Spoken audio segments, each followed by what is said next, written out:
राम म्हणण्याकरता किंवा कथा श्रवण करण्याकरता कोणत्या जाती जन्माला आला याला महत्व नाही, कोणत्या कुळामध्ये जन्माला आला याला महत्व नाही. हो काय अति भरता कुळ हे म्हणजे.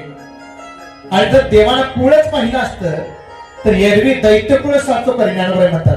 त्या प्रल्हादाचं कुळ कोणतं होतो? हा, दैत्य कुळामध्ये जन्माला आला, राक्षसवाडीमध्ये जन्माला आला होता.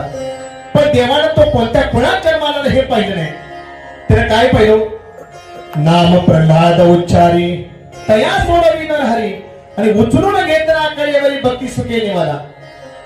म्हणतात त्या प्रल्हादानं काय केलं?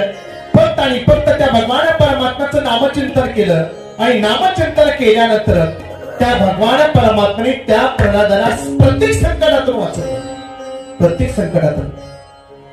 किती संकट आले प्रल्हादाला? प्रल्हादाला मारण्याकरता अनेक प्रयत्न केले त्या हिरण्यकश्यपूनं, पण प्रत्येक संकटातून भगवान परमात्म्याने त्याला वाचवलं. का वाचवलं? एकच आहे की त्या भगवान परमात्म्याचं नामचिंतन त्याच्या मुखामध्ये आहे आणि तो माझा भक्त आहे. आणि जर भक्ती करणारा जर असेल तर भगवान परमात्मा त्याच्यासाठी काहीही करायला तयार होतो. पण या ठिकाणी येण्याकरता कोणत्या जातीतला याला महत्व नाही, कोणत्या कुळातला आहे याला महत्व नाही. राम म्हणतात तरे भव सिंधू पार म्हणजे चुके येरदार म्हणतात. इतकी ताकद राम नामामध्ये आहे. त्याच्यामध्ये आहे राम नामामध्ये काय ताकद आहे? राम म्हणतात तरे भव सिंधू पार म्हणजे भव सिंधू पार करण्याची ताकद सुद्धा महाराज राम नामामध्ये आहे.